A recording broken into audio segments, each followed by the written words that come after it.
পাওয়ার পরে রাষ্ট্রের সম্পদকে নিজের মনে করে চেটে পুটে খাবে। বলেন তো প্রথম পয়েন্টটা মিললো কি মিলল না?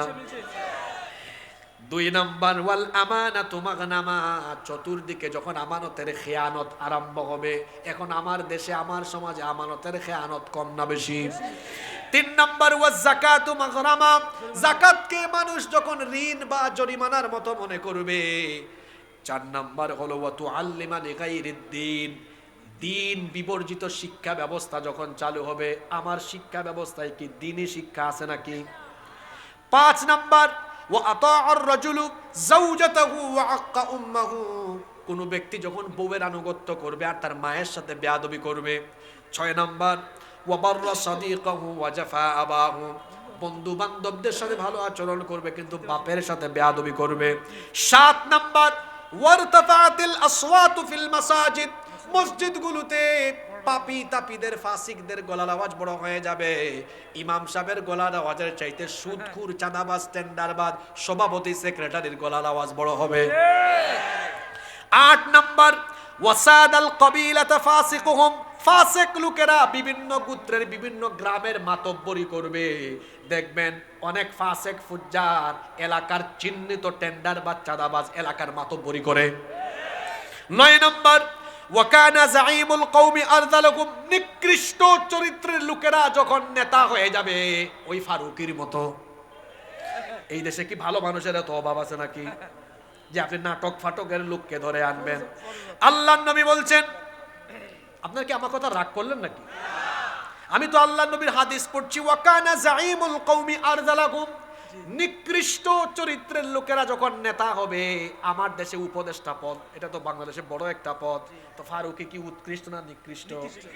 এরা অশ্লীলতা বেহায়াপনা চলে, এই জন্য তো আমি বললাম নিকৃষ্ট চরিত্রের লোকেরা যখন নেতা হবে। 10 নাম্বার ওয়া উকরিমার রাজুলু মাখাফাতা শাররিহি, ভয়ে যখন মানুষ মানুষকে সম্মান করবে। ওই যে আমার দেশে ওই হুজুরের মতো জান্নাতের সার্টিফিকেট দিয়ে দিবে, এরকম কিছু হুজুরও আছে না নাই? জালেমের জিলাপি বিরানি যে আলেমের গলা দিয়ে নামে, ওই আলেমের জবান থেকে কোনোদিন হক কথা বের হবে না। আল্লাহর নবী বলেছেন এইভাবে ভয়ে পড়ে যারা মানুষকে সম্মান করবে। 11 নাম্বার সুরিবাতিল খুমুর, মাদককে যখন হালাল মনে করবে। ওয়ালু বিসাল হারির, 12 নাম্বার হলো রেশমি পোশাককে জায়েজ মনে করবে।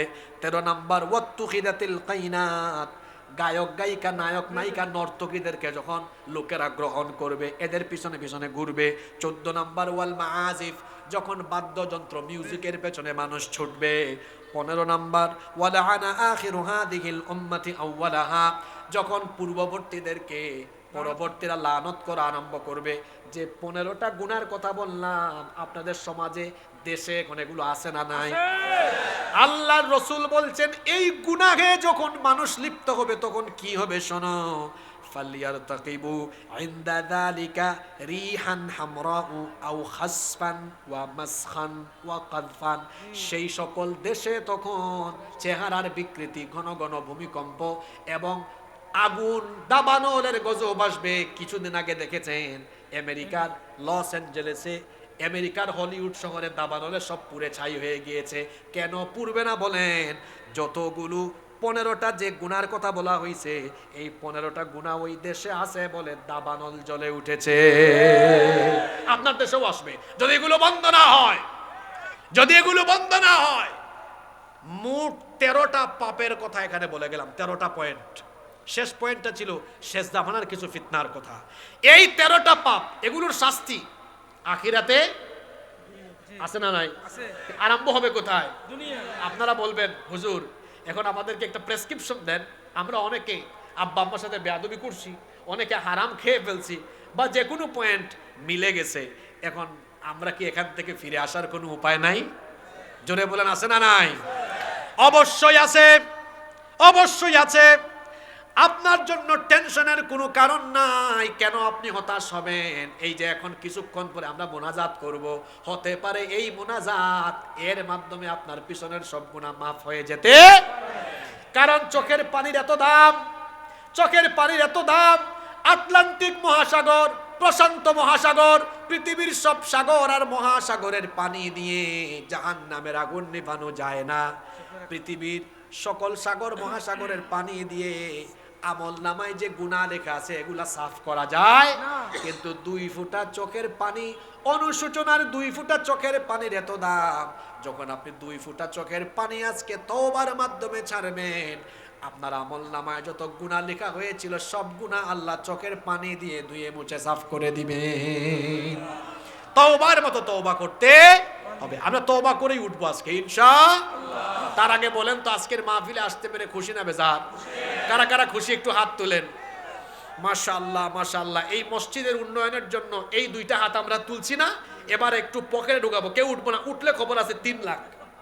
এখানে ব্যাগ নিয়ে ঢুকবে, আপনার হাত ঢুকাই, সরি হাতগুলো উপরে তুলি, সর্বোচ্চ 30 সেকেন্ড যাবে। হাতগুলো উপরে তুলি, এবার আমরা আস্তে আস্তে নামাইয়া পকেটে ঢুকান। মানুষের পকেটে ঢুকাইয়েন না, নিজের পকেটে ঢুকান। এই 2টা হাতকে দানের হাত বানায়া আল্লাহর জান্নাতে যাওয়ার জন্য আজকে আমাদের তওবা কবুলের আশায় দান করব। গুনাহ মাফ করে দিবেন কে? আরো জোরে বলেন কে? আপনারা মনে রাগ করে ফেলছেন, রাগ করছেন? তাহলে মোট আজকে কয়টা পাপের কথা বললাম? 13টা। রিভিশন হবে। কয়টা পাপ 13টা। দেখি মনে রাখছেন কিনা। 1 নাম্বার কি? জুলুম। জুলুম। জোরে বলেন 1 নাম্বার কি? এই পাপগুলোর শাস্তি শুরু হবে কোথায়? আমরা কারো উপর জুলুম করব না। 2 নাম্বার পিতামাতার অবাধ্য হওয়া। 3 নাম্বার আল্লাহর নিয়ামত অস্বীকার করা। 4 নাম্বার কোন মানুষের মান সম্মান নষ্ট করা। 5 নাম্বার আত্মীয়তার সম্পর্ক ছিন্ন করা। 6 নাম্বার জিনা ব্যভিচারে লিপ্ত হওয়া। ওইটা তো বলি নাই, ফাঁকে দিয়া চলে গেছে। জিনা ব্যভিচারে লিপ্ত হলেও শাস্তি শুরু হবে কোথায়? দুনিয়ায়। 7 নাম্বার অহংকার করা। 8 নাম্বার সুদ এবং ঘুষ খাওয়া। 9 নাম্বার মাদক এবং জুয়ায় লিপ্ত হওয়া। 10 নাম্বার হারাম পন্থায় উপার্জন করা। 11 নাম্বার ব্যবসা বাণিজ্যে মিথ্যা শপথ আর মানুষের সাথে ধোঁকাবাজি করা। 12 নাম্বার জাকাত না দেওয়া। 13 নাম্বার শেষ জামানার ফিতনায় নিমজ্জিত হওয়া। আল্লাহ তাআলা এই গুনাহগুলো থেকে আমাদেরকে বেঁচে থাকার তৌফিক দান করুন। জনাব নাজমুল ভাই।